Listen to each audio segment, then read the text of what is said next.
Why does he always sit alone? Sarah asked herself each Sunday, watching the quiet man at the back of the church. His silver hair and rigid posture set him apart, but no one seemed to know his story. When it came time to send out wedding invitations, Sarah wrote his name as honored guest and slipped the envelope into his hand, never mentioning it to Jake. Her fiancé's hesitation lingered, but she believed some people deserved kindness, even if their past remained unspoken. At the reception, as Jake began his speech, his voice faltered. He stared at the older man in the corner, his hands trembling. Guests exchanged uncertain glances, unaware that the arrival of this reserved stranger would soon change the meaning of their celebration. For years, Sarah had noticed him arriving early and leaving before anyone else could approach. The quiet man always claimed the same seat, back right pew, every Sunday. He arrived early, removed his hat with a practiced motion, and sat with his spine perfectly straight. His clothes were always clean, if a bit worn brown jacket in winter, faded polo in summer. He nodded politely when greeted but rarely spoke, his eyes drifting to the stained glass or the hymnals rather than the faces around him. You could tell from his hands he'd seen hard days rough along the edges, marked with scars that hinted at stories no one ever asked him to share. Sarah became attuned to his routines. She noticed how he scanned the sanctuary before sitting, always choosing a spot with a clear view of the exit. He never lingered after the service, never joined coffee hour, never accepted a ride home. When he dropped a bulletin, he reached for it without bending his knees, his back never breaking from its rigid line. The posture reminded Sarah of her grandfather, who had served in World War II and always sat facing the door in restaurants, as if old habits never quite left. When it came time to send wedding invitations, Sarah wrote honored guest and left the envelope on his usual seat, not mentioning it to Jake. Jake questioned her decision. "We don't even know his name," he said, gripping his coffee mug tighter than usual. Sarah only shrugged, feeling certain that the invitation mattered, even if she couldn't explain why. The following Sunday, she watched from across the sanctuary as the man found the envelope. He stared at it for several minutes, his thumb tracing the embossed letters.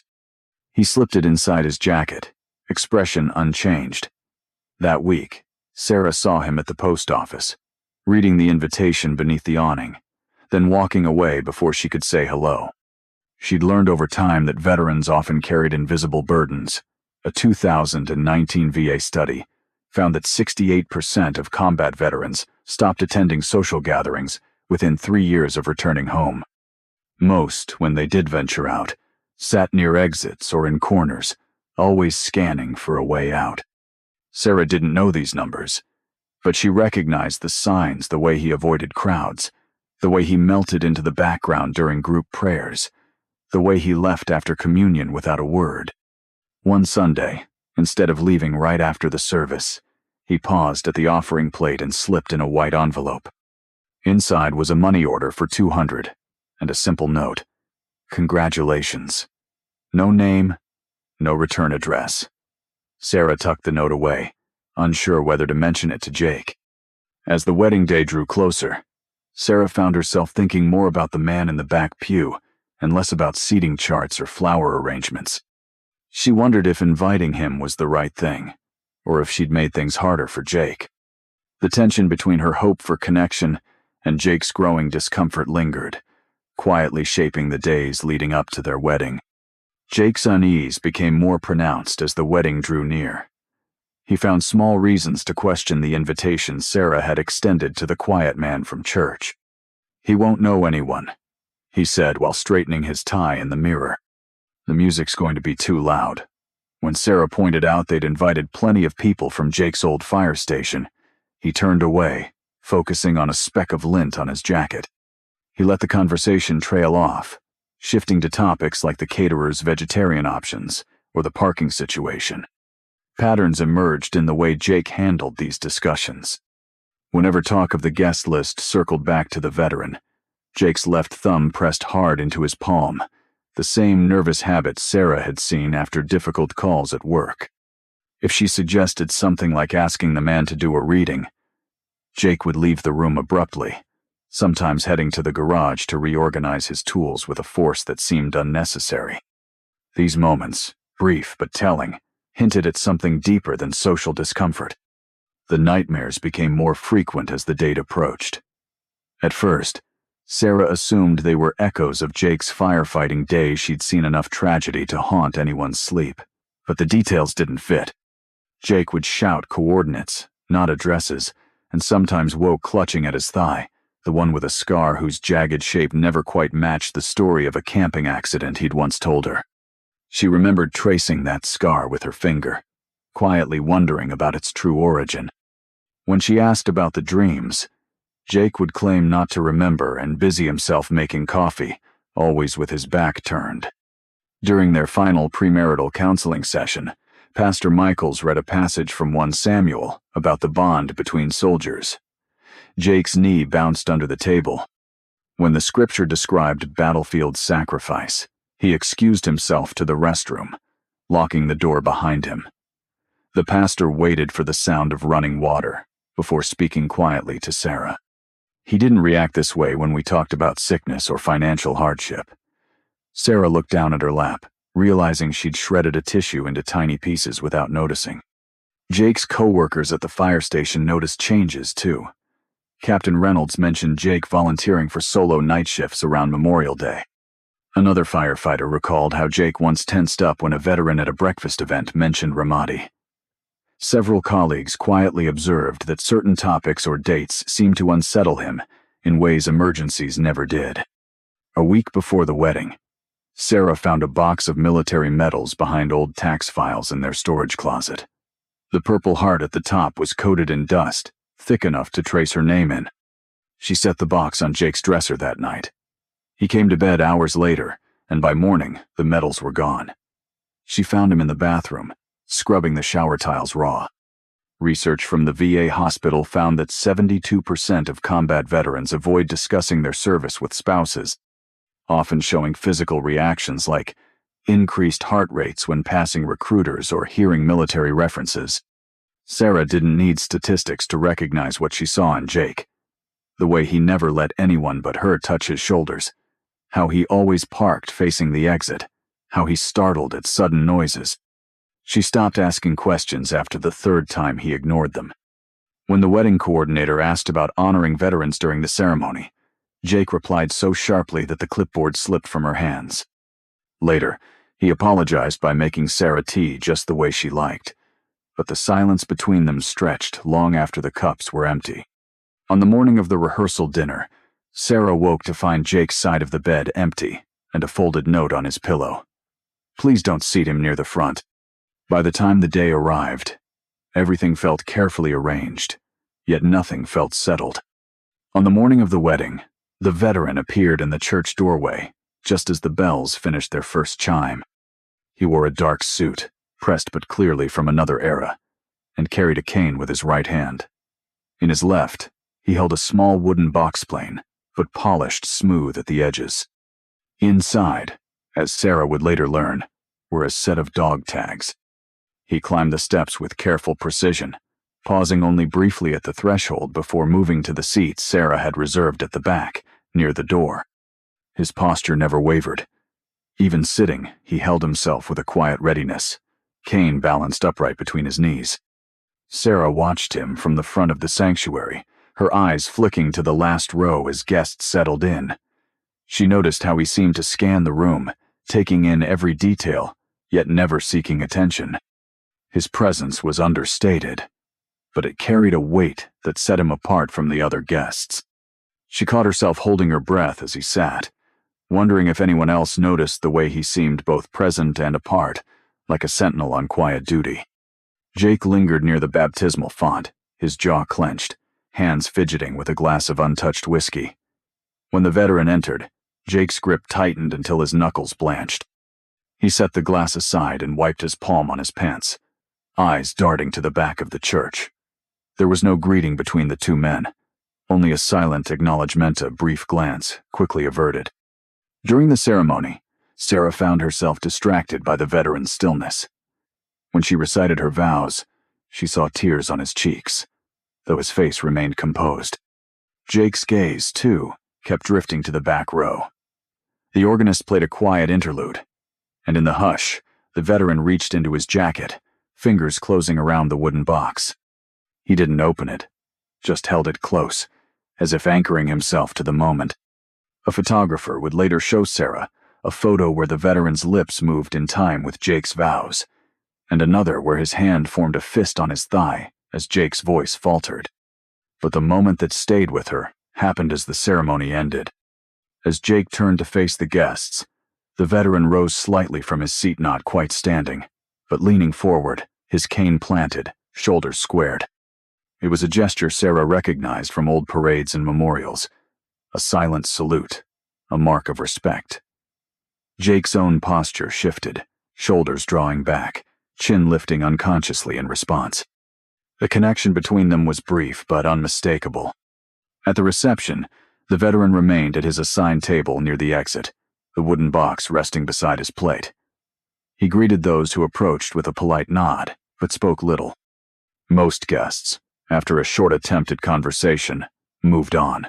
Sarah noticed Jake's firehouse friends, glancing toward the back of the room, their conversations growing quieter whenever the veteran came into view.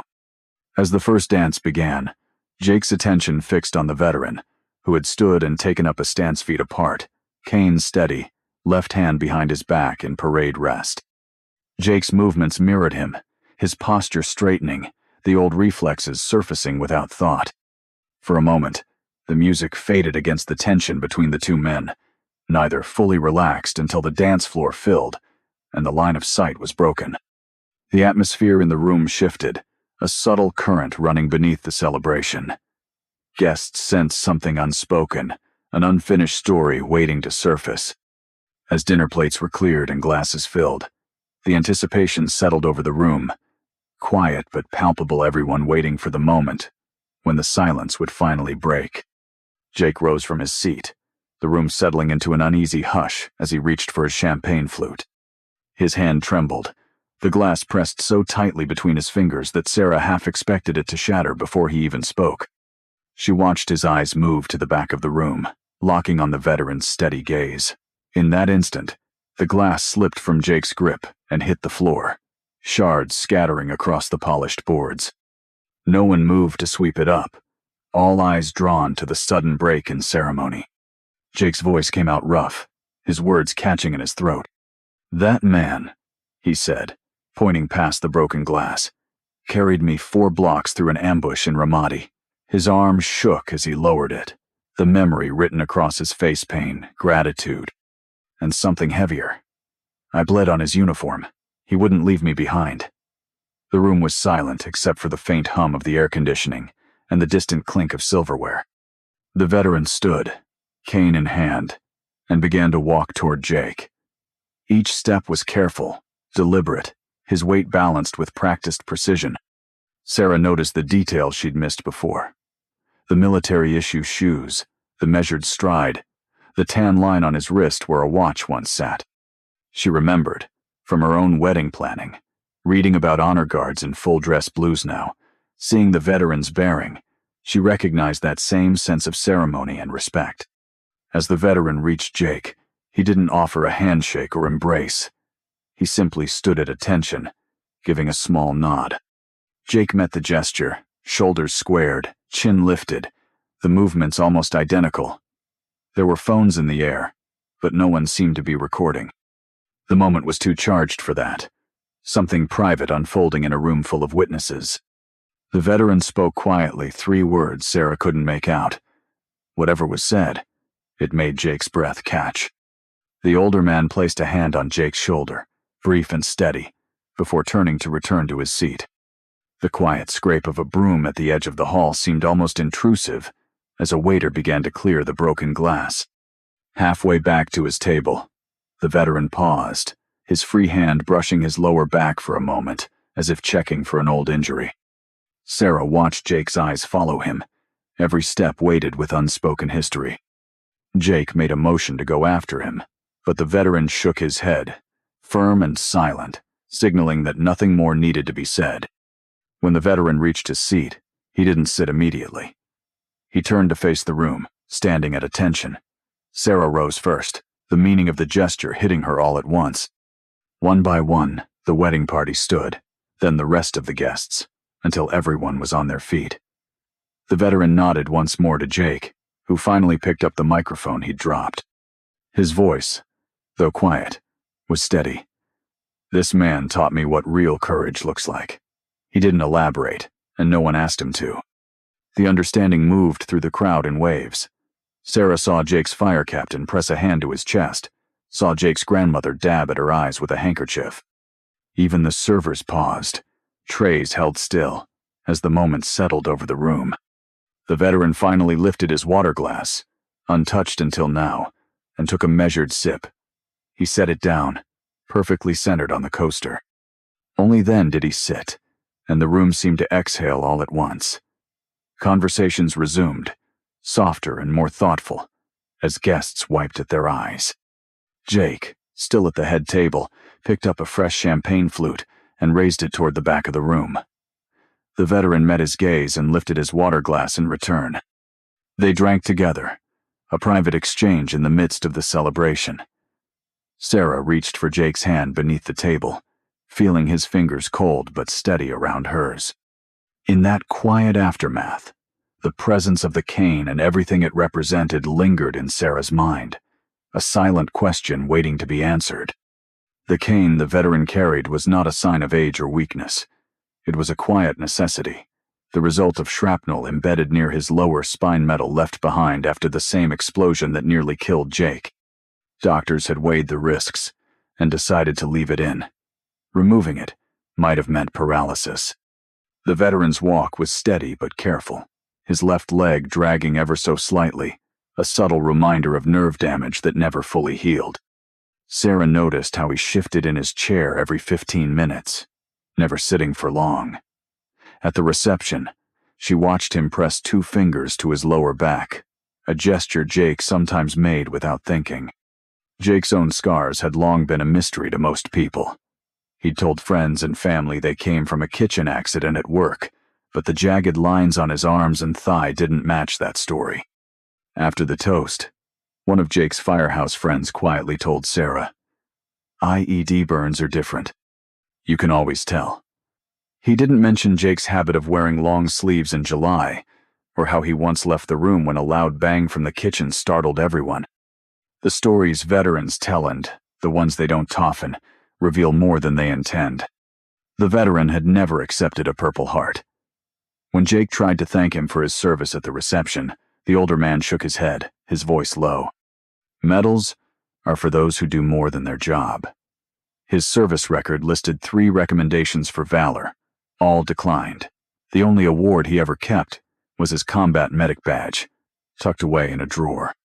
When someone at a nearby table brought up local Veterans Day events, Sarah saw his jaw tighten and his shoulders stiffen. A nurse from the VA once told Sarah that a majority of combat injuries go unreported until pain forces veterans to seek help. The veteran's medical file was thin. He'd waited years before seeing a doctor for his back. By then, scar tissue had wrapped around his sciatic nerve, making each step unpredictable. He used the cane not because he couldn't walk, but because without it, his leg sometimes gave out. On bad days, Jake moved the same way, blaming an old football injury if anyone asked. During the cake cutting, Sarah noticed the veteran's hand tremble as he reached for his glass. He flexed his fingers and steadied himself, a small sign of nerve damage that made writing or holding objects painful. This explained why he never signed up for church volunteer work, despite being present every Sunday. His jacket covered more than just scars. An old MRI showed broken ribs that never healed, and a shoulder that still slipped out of place if he lifted anything heavy. When Sarah asked about it, the veteran only shrugged. Others had it worse. Jake's medical records told a similar story, the details matching the veteran's account of the day the explosion hit. The veteran had shielded Jake, exposing himself to more danger. At the reception, the veteran's seat was directly below an air vent. When the cold air kicked on, Sarah saw him wince and shift in his chair. Jake, at the head table, pulled on his jacket at the same moment. They didn't speak about it, but the shared discomfort was clear. The cane itself bore a small chip near the handle, the result of stopping a toolbox from falling at a job site. The injury never made it into any report. That was the pattern: quiet suffering, rarely mentioned, often unnoticed. When the DJ played "Proud to be an American," the veteran stayed seated, gripping his cane until his knuckles whitened. Jake, halfway to standing, paused and sat back down. Sarah noticed the brief nod between them, a silent understanding. Later, she would learn that song played during a memorial for a lost squad member. Some reminders were simply too much. Before the night ended, the veteran left quietly, the same way he always left church. On his empty chair, Sarah found a small wooden box containing his old dog tags and a note. "Keep these safe for me." When Jake saw them, his expression changed. The tags matched the set he'd lost in the explosion, the last piece of a story Sarah was only beginning to understand. What brought the veteran to the wedding, and why he stayed just long enough to leave that box behind, became clear only later. He sat in the back pew, not for recognition, but to make sure the man he once carried through fire had found his way to something better. For years, the veteran kept his distance, content to watch from afar as Jake rebuilt his life. The invitation from Sarah arrived unexpectedly, her careful handwriting spelling out a name he hadn't heard spoken in over a decade. He turned the envelope over in his hands for days before opening it, the memory of that night in Ramadi never far from his mind. The first time he saw Jake at church, he recognized the posture, the constant scan of exits, the way Jake's shoulders tensed at sudden sounds. He saw the same signs in himself. The veteran adjusted his own arrival times, choosing the back row for anonymity, slipping in and out before the crowd could close in. He wasn't there to be thanked or remembered. He wanted only to see that Jake was surviving, maybe even healing. Over time, he noticed small changes. Jake's hands steadied, his laughter came more easily, and Sarah's presence seemed to anchor him in ways the veteran understood without words.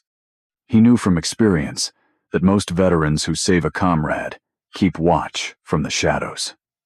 The VA's research showed that nearly 4 out of 5 do exactly that, seeking reassurance, not acknowledgement.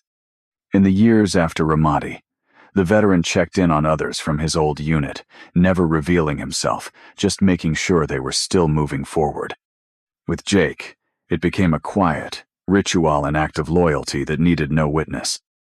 The wedding was different. The invitation felt like a call to step out of the background, if only for a day.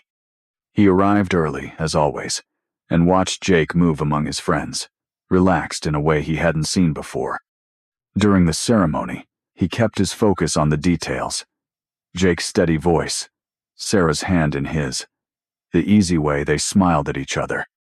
When Jake faltered, the veteran's grip tightened on his cane, feeling the echo of old wounds.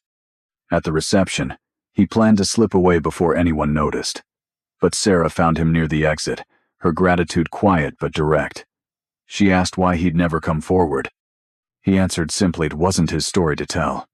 He handed her the small wooden box, the one he'd carried through every deployment, and wished her happiness. Their exchange was brief, measured, but left an understanding between them. As he left, Jake called his name for the first time in years. The veteran paused but didn't turn. Both men understood what that moment meant, a silent acknowledgement of what they'd shared and what they'd survived. The next Sunday, his seat in the back pew remained empty. Sarah and Jake both noticed. When the offering plate was passed, Jake found a money order tucked inside, the memo line marked with a simple message. He recognized the handwriting, and his hands shook slightly as he passed it along. Some stories are carried quietly, in gestures and glances, in the way a man stands a little straighter when he thinks no one is watching. Others are tucked away, waiting for the right moment to be revealed. At the reception, the veteran reached for his wallet, with hands that trembled just enough for Sarah to notice. The leather, worn thin at the corners, suggested years of habit. He eased out a single photograph, holding it by the edges as if it might crumble. The image was stark. A young soldier stretched out on a battered stretcher, face streaked with dirt and blood, uniform torn and stained. Sarah recognized Jake's crooked nose immediately, a detail unchanged since his high school days. The photo had faded, its corners soft, and one edge marked by a brown stain. Sarah realized it was blood, dulled by time but unmistakable. Jake's right thigh was wrapped in a makeshift bandage, fashioned from what looked like another soldier's shirt. His eyes were closed, his face slack, the youth in his cheeks still visible beneath the grime. This was a version of Jake she'd never seen, not even on his hardest days at the firehouse. The veteran cleared his throat and explained, "Medic took this before the helicopter came for him." His thumb hovered over the handwritten scrawl, Ramadi Evac, and a date from 12 years ago. "It's proof of life," he added, meeting Sarah's confused look. He told her that in combat, medics sometimes took photos before transport, so families would know their loved ones had survived the initial chaos. Sarah's fingers shook as she accepted the photo. She studied the scar just above the bandage, fresh, ragged, and unmistakable. Jake had always claimed it was from a camping mishap, a story she now saw unraveling in her hands. The truth was clearer in this image than in any explanation he'd ever given. The veteran pointed to the edge of the stretcher. A gloved hand rested on Jake's shoulder, steady despite the blood. Sarah recognized the wedding band on that hand, the same ring the veteran wore at the reception, its surface dulled by years of wear. It was a small detail, but it anchored the story for her. Turning the photo over, Sarah read the note. Strant Callahan's boy stable at Landstuhl. The handwriting matched the careful block letters from the church offering envelopes. She understood then that the photo wasn't a trophy but a record, a way to mark that Jake had survived long enough to reach safety. Jake's friends from the firehouse gathered around the table, drawn by the gravity of the moment. One, a former corpsman, pointed out the through-and-through wound, quietly confirming what Sarah saw. The details in the image bandages, blood, the veteran's hand told a story that words never could. The veteran folded his hands around his cane, posture returning to rigid attention. He said, "Standard procedure. Photograph, tag, move on." He didn't explain why this photo had stayed with him, but the care with which he handled it said enough. Jake reached for the photo, hesitated, then slowly pulled his hand back. His breath caught as he took in his own battered face. The veteran didn't offer comfort, just nodded and slid the photo to the middle of the table. Later, Sarah would learn that many medics kept such images as silent reminders, evidence that their work mattered, that someone made it home. In that moment, all she felt was Jake's hand gripping hers beneath the table, his knuckles white. After a few minutes, the veteran excused himself, cane tapping softly as he left the table. Sarah realized he'd left the photo behind, placed with intention beside Jake's glass. When Jake finally picked it up, his thumb covered the bloodstain, as if shielding it from view. The veteran watched from a distance, then slipped out quietly, leaving the room just as he'd entered without ceremony, without a word. As the guests settled back into conversation, Sarah glanced at the photo again, understanding how much could be contained in a single image. The weight of what Jake carried, and what the veteran had held onto for years, settled between them, unspoken but deeply felt. It was only then that she began to see why the vows had been so hard for Jake to write, and why certain promises seemed to catch in his throat. On the night of the wedding, Sarah found herself replaying Jake's vows in her mind, searching for the meaning behind his careful pauses and the weight in his voice. Each line had landed differently than she expected. The phrase, "in sickness and in health," had caught in his throat, his jaw tight as he looked at her. At the time, she'd chalked it up to nerves. Now, after seeing the photograph and the veteran's silent approval, she recognized the effort it took for Jake to speak promises that touched wounds he rarely named aloud. During the ceremony, Jake's hesitation at forsaking all others puzzled her. His voice dropped, almost lost, and his grip on her hand tightened. She'd once thought this was about past relationships, but she saw it now for what it was. A quiet loyalty to the men he'd served with, a kind of bond that didn't fade with distance or time.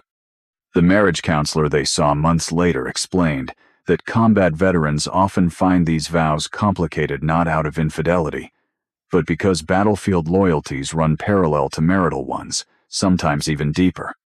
At the reception, when Jake froze mid-toast, Sarah noticed the veteran at the back table mouthing words in perfect rhythm, words that didn't match the vows but followed a different cadence.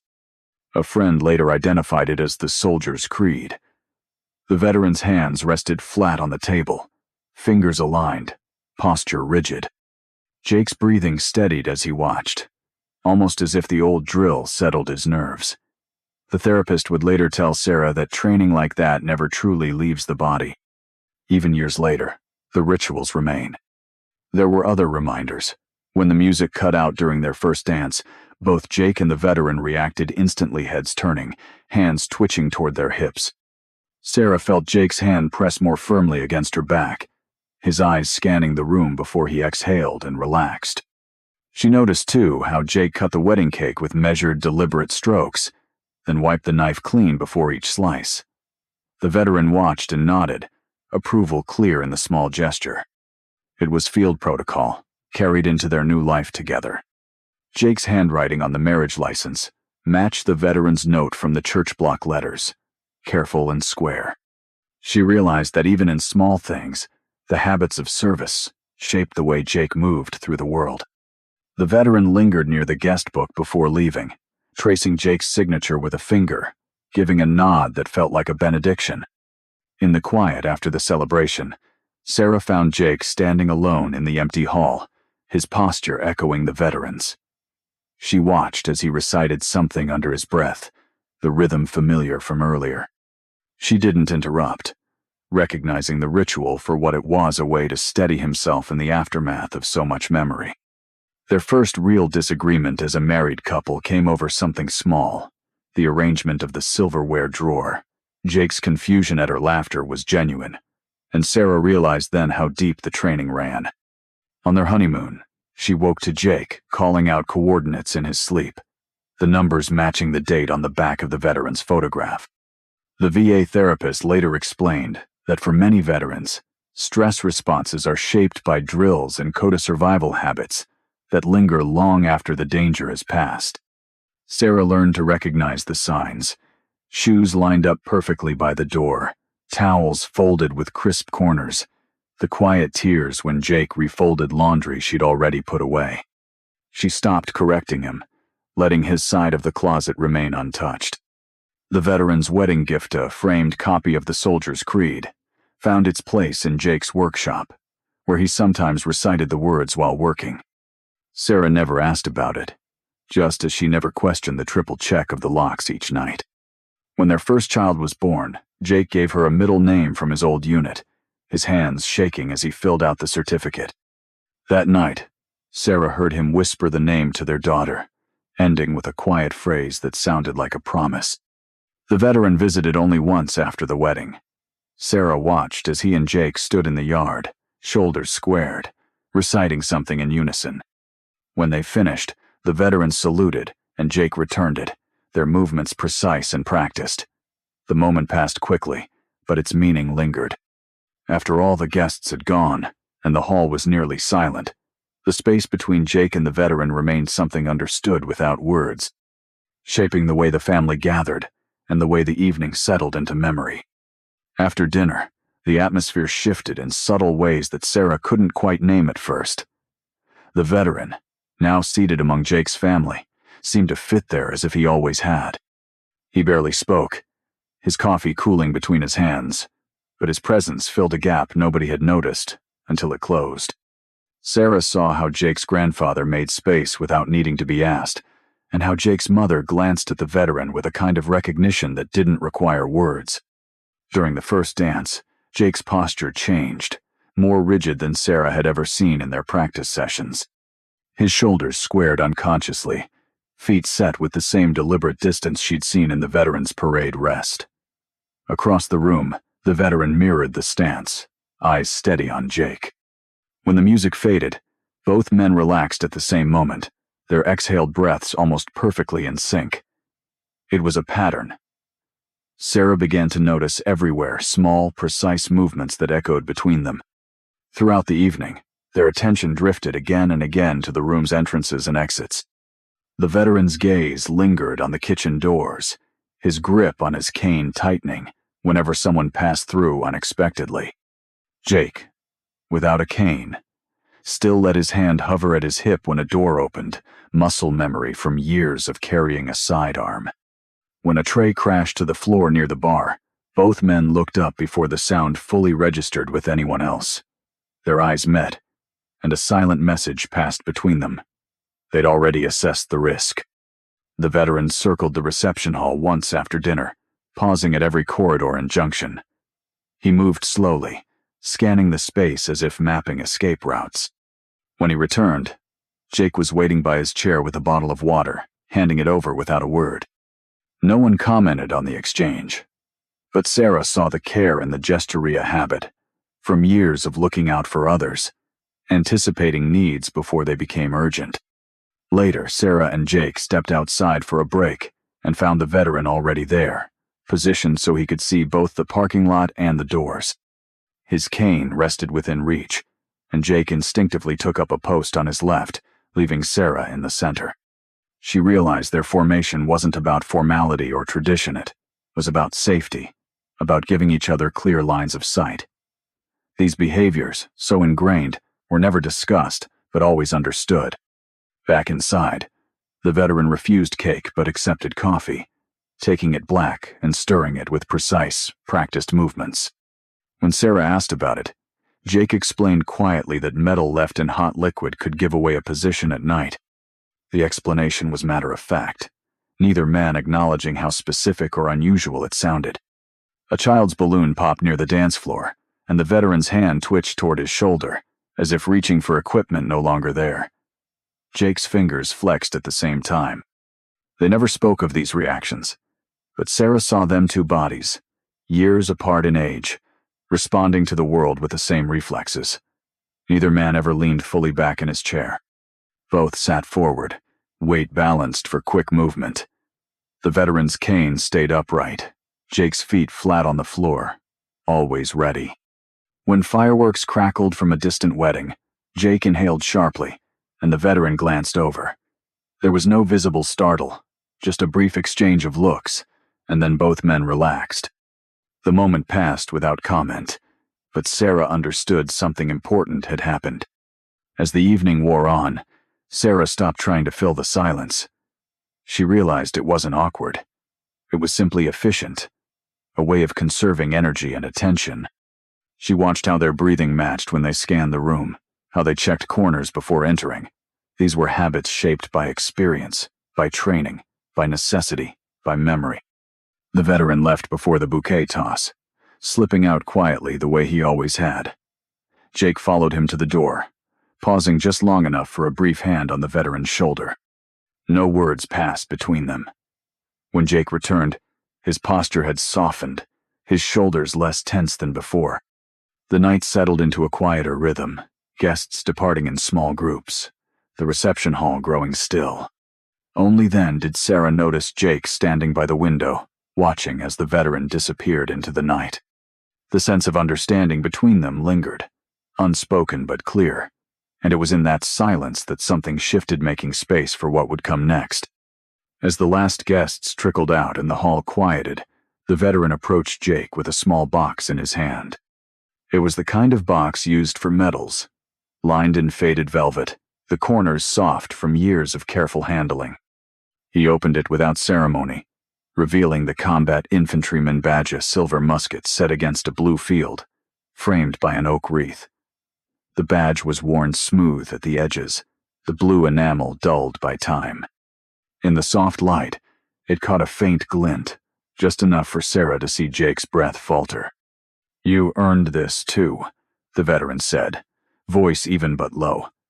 He held the box out, his hand steady despite the gravity of the gesture.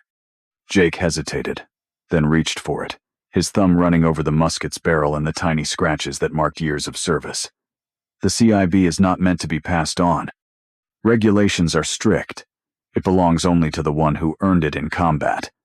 Most are buried with their recipients, never given away. Yet, in this moment, the rules seemed irrelevant. The act itself carried a significance that no official citation could match. Jake had never received the badge officially. His injuries had pulled him from the field before the paperwork caught up, leaving him in a kind of limbo recognized by his brothers in arms, but not by the record. The veteran's decision to hand over his own CIB was a statement, one that needed no explanation. It was a recognition that some things matter more than strict protocol. The courage to keep moving, the will to survive, the bonds formed under fire. Sarah watched as Jake's shoulders dropped, the tension easing out of his frame. The veteran stood nearby, not intruding, his gaze fixed on the floor. No words passed between them, only a nod slowed, deliberate final. Jake closed his hand around the box, holding it to his chest for a long moment before slipping it into his jacket pocket. Later, Sarah would learn from a retired sergeant major why this moment mattered so deeply. The CIB is not a decoration handed out lightly. It cannot be inherited, displayed by family, or donated to museums. It marks a shared experience, a kind of silent understanding between those who have faced the worst and come through together. The gesture was both a farewell and a welcome way to say that Jake's sacrifice had not gone unseen. That night, at home, Jake placed the badge on his dresser, centering it with careful precision. He stood at attention before it, breathing slow and measured, as if anchoring himself to the present. Later, Sarah found the badge in Jake's firehouse locker, protected inside a small shadow box. It blended in with other keepsakes, but Jake knew its weight. He checked on it before every shift, a private ritual that steadied him more than any speech could. A few weeks later, a short obituary for the veteran appeared in the local paper.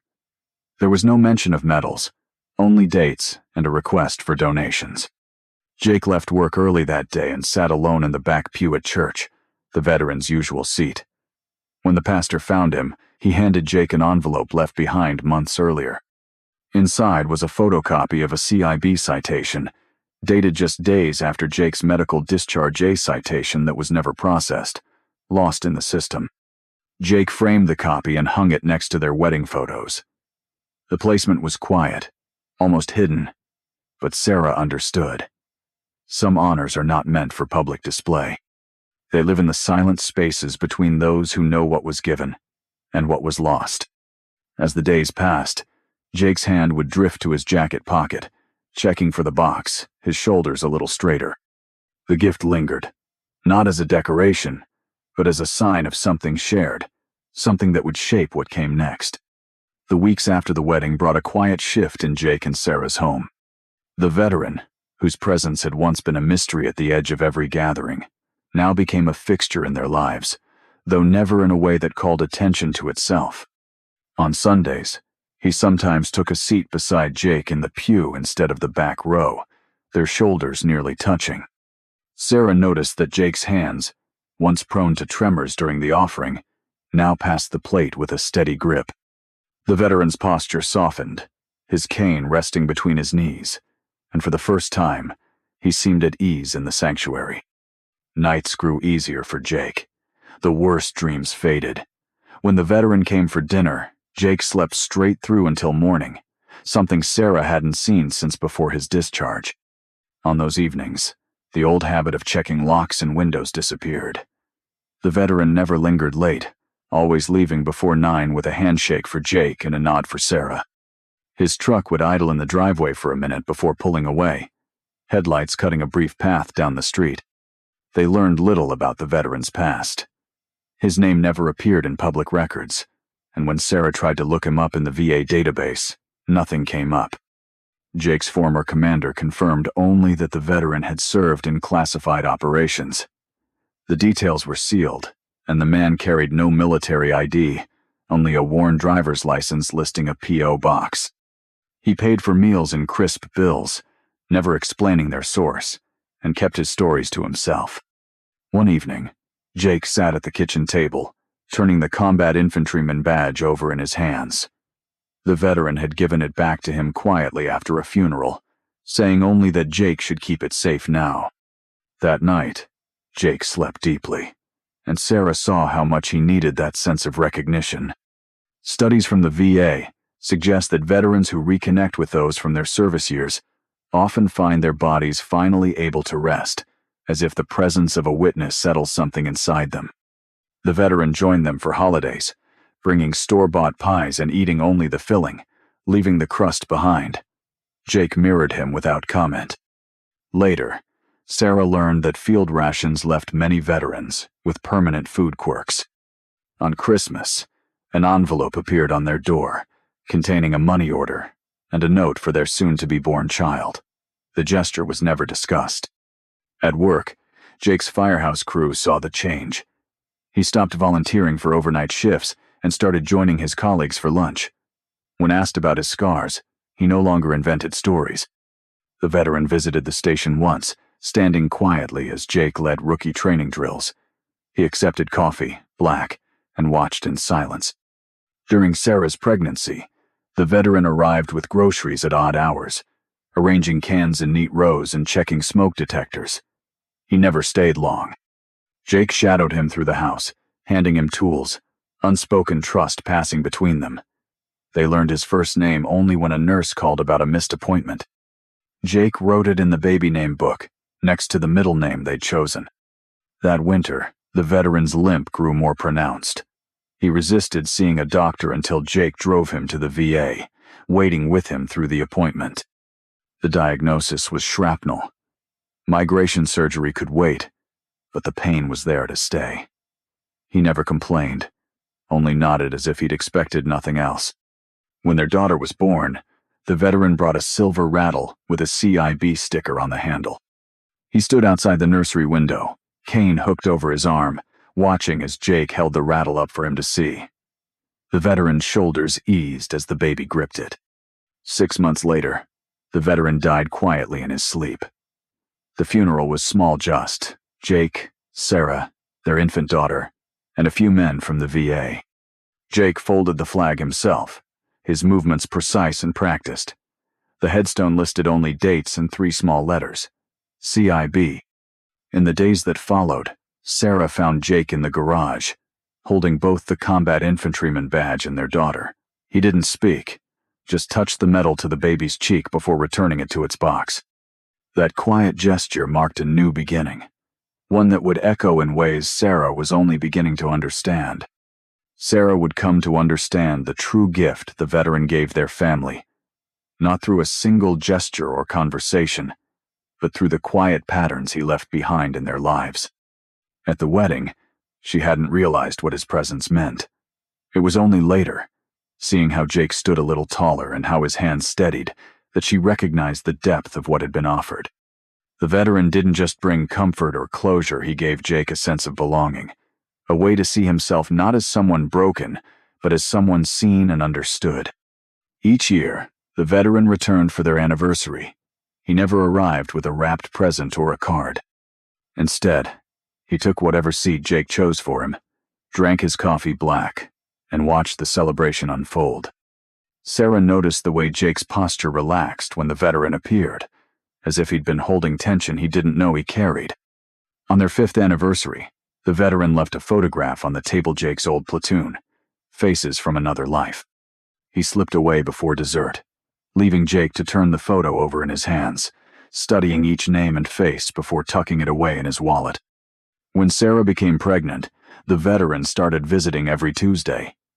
He fixed what needed fixing around the house, Jake quietly handing him tools, their partnership wordless but complete.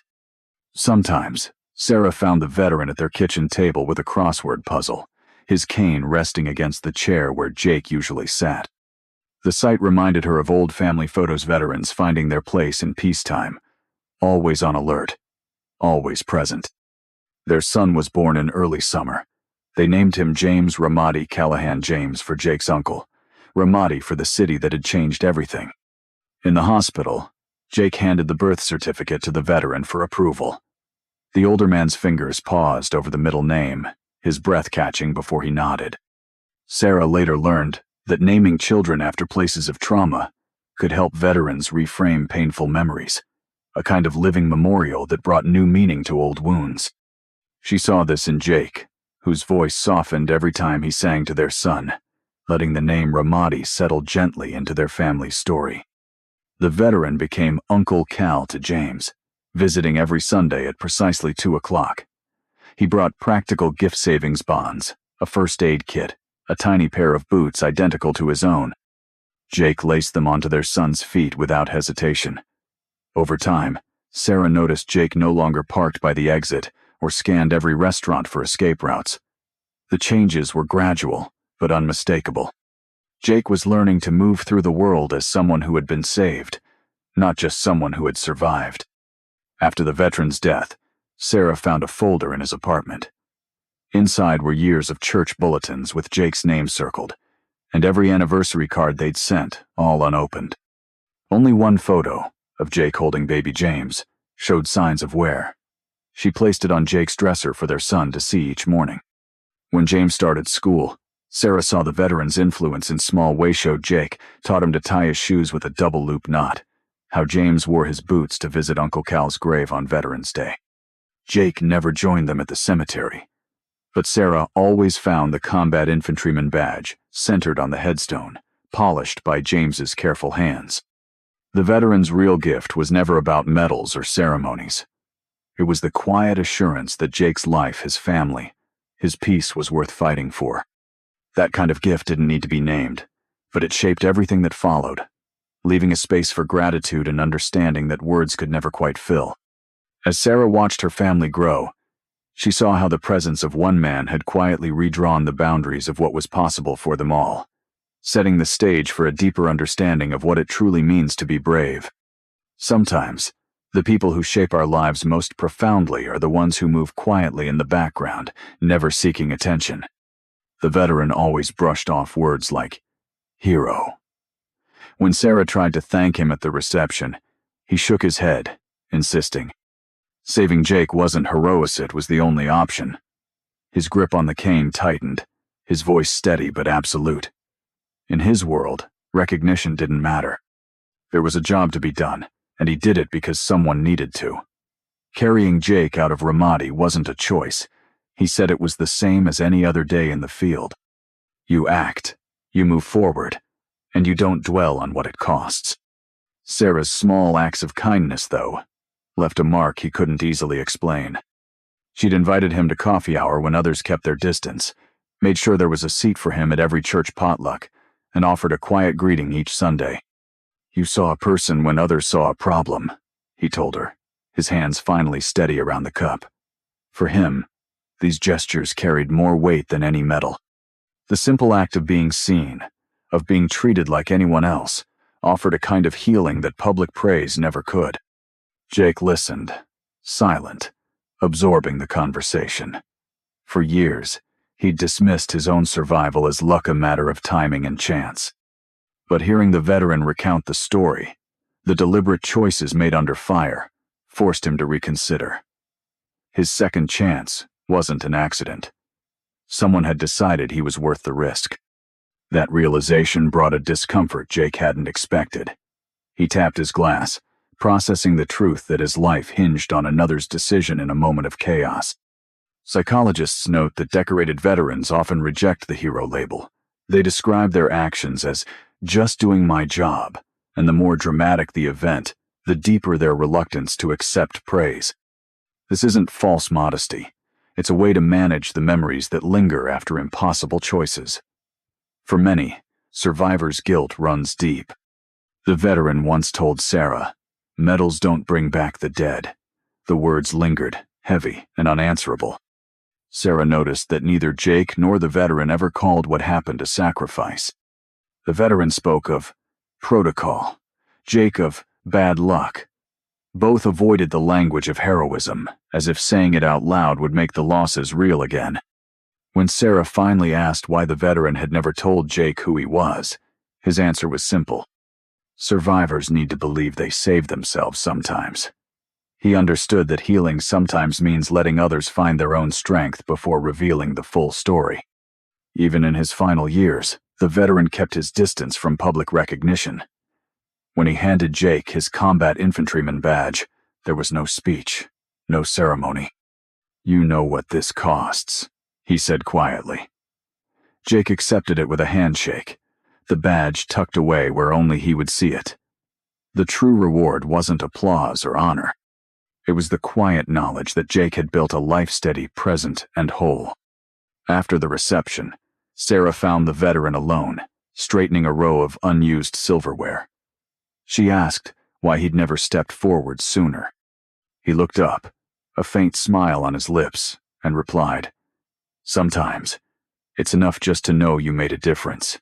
He left the hall as quietly as he had entered, leaving behind a table set in perfect order. In the weeks that followed, Sarah found herself thinking about how many people go unseen, how many acts of quiet courage pass without acknowledgement. She began to wonder what it would look like if more people chose to notice if kindness became the measure of valor. Sarah's decision to volunteer at the VA hospital began quietly, almost as an afterthought. She didn't gravitate to the front desk or the fundraising committee. Instead, she found herself in the physical therapy wing, where veterans work through rehab in slow, determined increments. She learned quickly to read the room, which patients preferred their canes at a certain angle, which ones needed a gentle warning before being touched. Her ease with these details came not from formal training but from years of living alongside Jake and the veteran's small habits, quietly passed on. Word spread among the staff about her approach. Other volunteers started shadowing her shifts, picking up on things like how she never asked about combat, but always remembered someone's favorite coffee. Within 6 months, her methods became part of the hospital's orientation for new volunteers. The director tracked the numbers and found that veterans engaged more, lingered longer, and returned for more sessions when greeted with these small, attentive gestures. The change was visible in the waiting room. Fewer tense silences, more nods of recognition, and the steady presence of family members who felt welcome to join. Jake's own shift was less visible, but just as real. He began speaking at the fire academy, not about heroism, but about the necessity of asking for help. He'd bring his combat infantryman badge and set it on the lectern, letting it speak for itself. His message was simple: even the strongest need backup. Recruits listened, unsure at first, until word got around about his story. Over time, the department adopted a new policy: every rookie would spend a shift with the peer support team. It wasn't Jake's idea on paper, but everyone knew where it started. Within a year, the firehouse saw fewer forced retirements, and more firefighters asked for help before it was too late. The veteran, who had resisted therapy for years, began keeping his appointments after the wedding. Each session started with small talk about pain management and ended, eventually, with stories from Ramadi. His therapist noted the change. Veterans who reconnect with someone they saved often find a kind of closure that formal recognition can't provide. For the first time, he talked about the future, even if just in passing a sign, the therapist said, that healing was possible. Sarah's volunteer group expanded to include families. She'd noticed that spouses and children often understood the unspoken needs better than anyone else. The VA later confirmed that programs including families saw much higher participation. Sarah shrugged off the credit, insisting it was just common sense. Jake never stopped carrying the badge in his locker. When new recruits asked, he told them it was a reminder that no one does this alone. The story behind it changed with the audience, but the meaning stayed the same. In the end, the changes were quiet, but unmistakable. A look exchanged in a waiting room, a badge set down before a crowd, a volunteer remembering a name. Each act, small on its own, created something larger, a network of support that grew outward, touching lives beyond what anyone expected. And sometimes, the most lasting impact comes from those who never ask for recognition, their influence quietly shaping the world around them. Not every act of courage draws attention. Some people simply show up, week after week, offering a steady presence or a quiet gesture when it matters most. The veteran's story reminds us that strength often hides in routine, in the way someone stands a little taller for a friend, or quietly ensures another feels welcome. If you know a veteran, notice the small details, the way they pause before entering a crowded room, or how they choose a seat with a clear view of the door. These habits tell their own story. True resilience appears in these ordinary moments, in the choice to keep moving forward even when no one is watching. Sometimes, the greatest acts of strength are the ones that go unseen, but their impact endures long after the moment has passed.